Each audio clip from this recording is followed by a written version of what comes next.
So there's something about an altar, temple. Right. The world of spirits. Well, it's just a spiritual place. It's fine.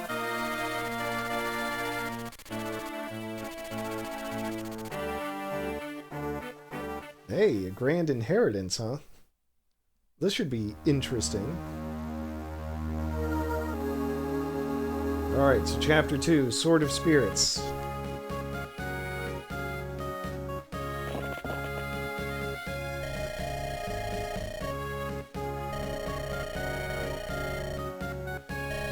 And a sacred sword, huh?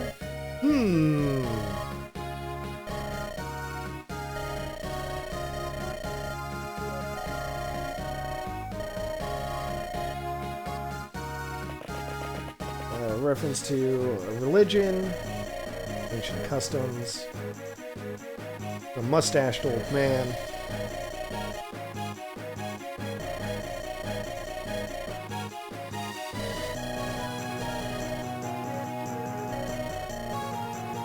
Sacred blade under divine protection.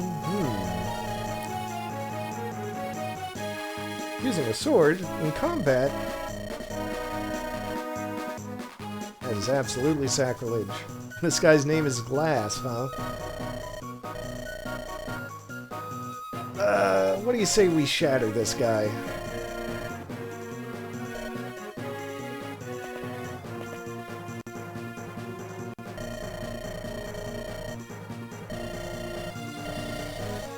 Uh-oh, so he's got the sword, the Manikadi. Can't draw it.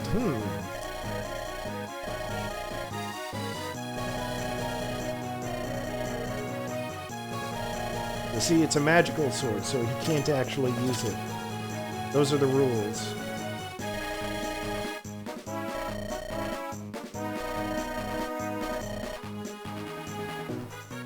Alright, so he's mad now.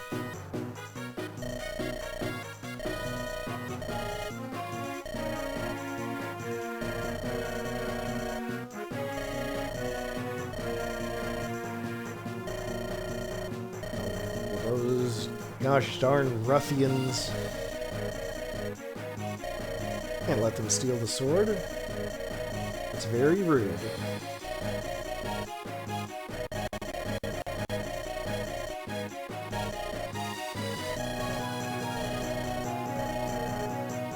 Okay, so this is going to be, surprise, surprise, another tutorial. This is about getting information from places such as homes.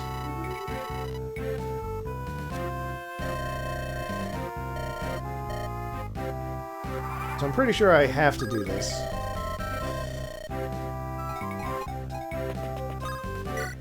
You just go to homes, you visit him. Homes themselves are not going to have anything...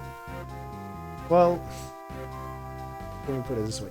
They'll give you information, but they won't give you anything like items or anything like that. There are places that will. The hint is, the main entrance is guarded, but one of the altar's walls is cracked.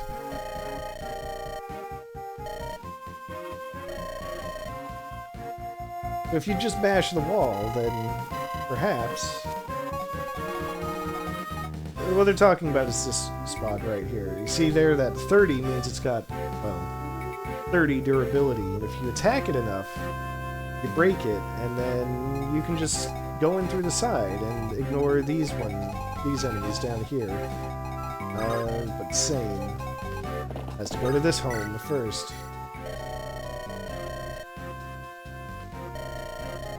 Okay, so mountains are another type of terrain.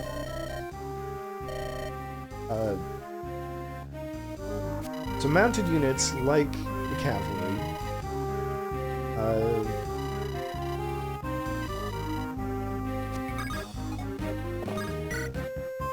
you know, they have that extra movement range over Mysterious Narrator says stop by anyway.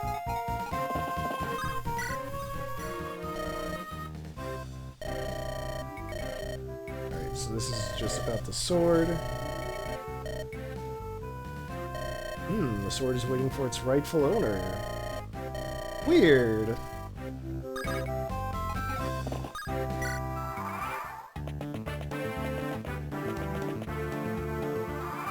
Yeah, like I was going to say before the game tutorialized me some more.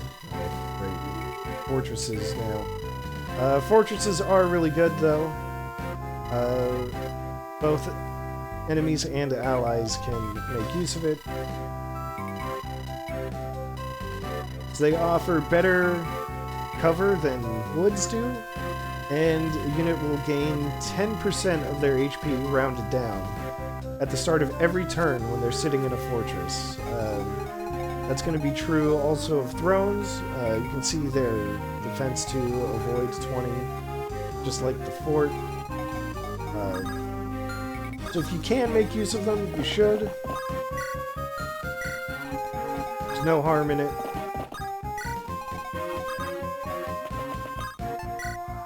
We'll just do that.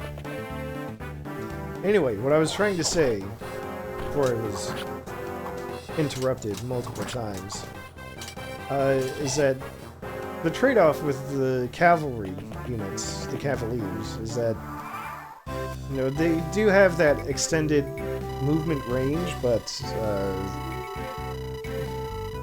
that movement can be tampered with in different ways. Alright. And the game's telling me, hey, I should use a lance. It's like the mountains. Kent and Sane cannot cross the mountains, so that's going to be a bit of an issue. But we'll attack the wall there. For a split second, I thought that somehow I had taken damage on the way, and that would have been less than ideal.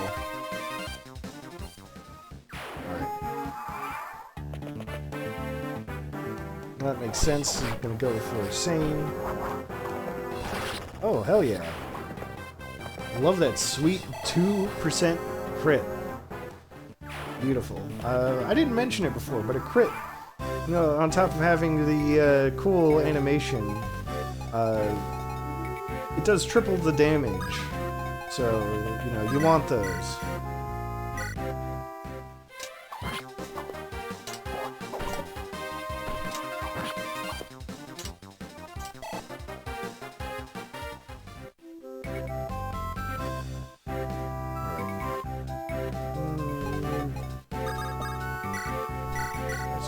The lance to finish breaking down the wall.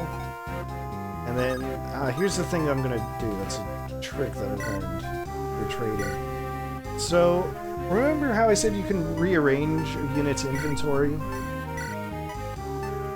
So what that means, in practical terms, is that a unit will always use the top weapon in their inventory. So by doing it like that, what I've done is I've made it so Sane has his sword equipped now, and as does Kent, which means that bandit that's inside the altar, he's probably going to go after Sane, but Sane has his sword now instead of his lance, which means, you know, weapons triangle advantage. Anytime Lyn gets strength, that's a good thing.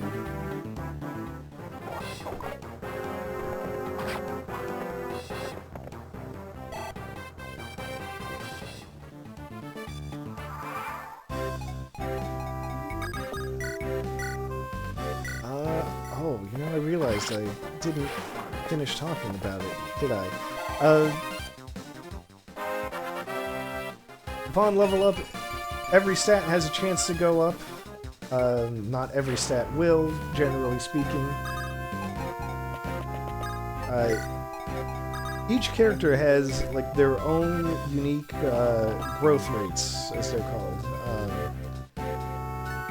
Which isn't really a rate per se, it's just the chance of a stat leveling up. So Sane got that resistance point, which is, you know, lower than, which has a lower chance of leveling up, I believe. he did it anyway.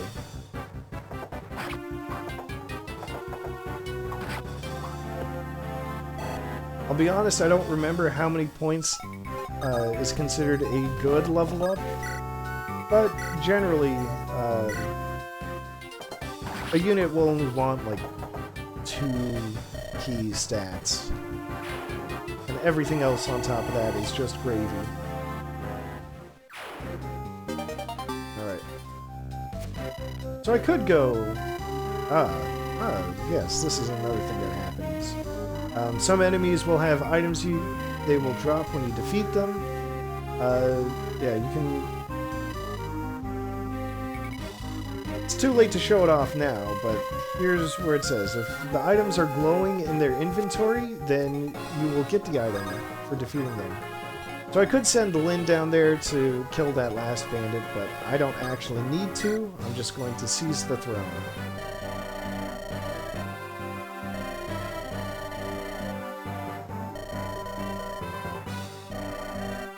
Alright, so the priest is fine.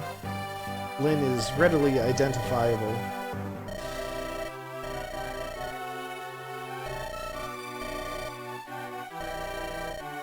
And the sword has been enchanted.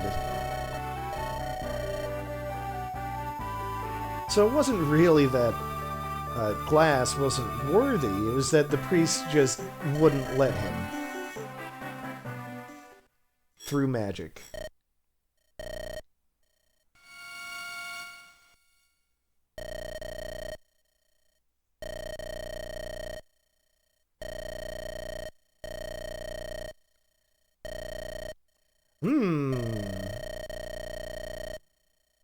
That's right, Lyn is the rightful owner of the Mani Kadi. The sword demands it.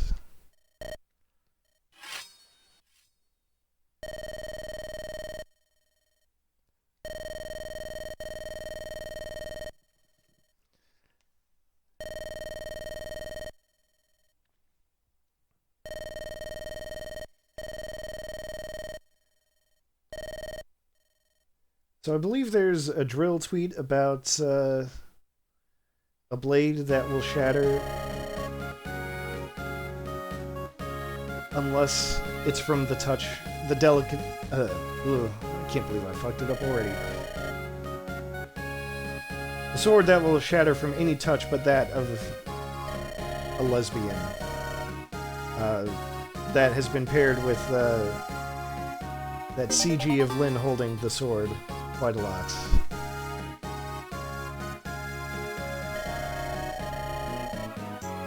And not without reason, I will say that much.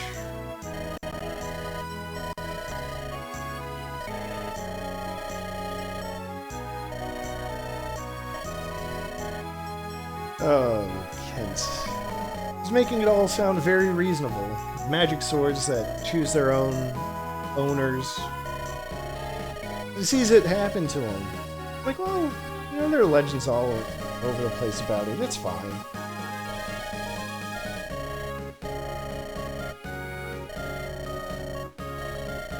Even Sane's like, well, it's totally normal.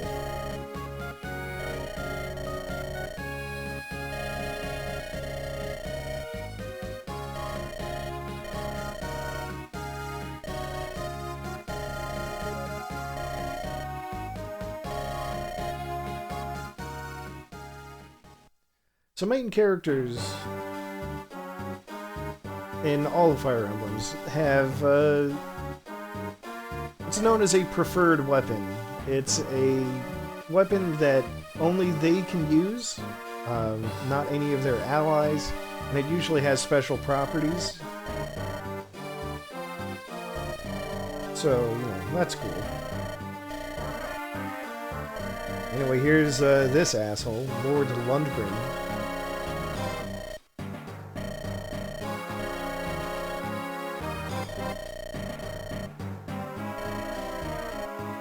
This would be the guy who's... he's poisoning his brother to lay claim to his throne and title and all that.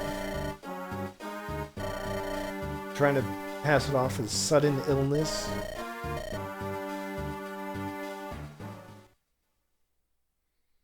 All right. We're just moving right along, aren't we?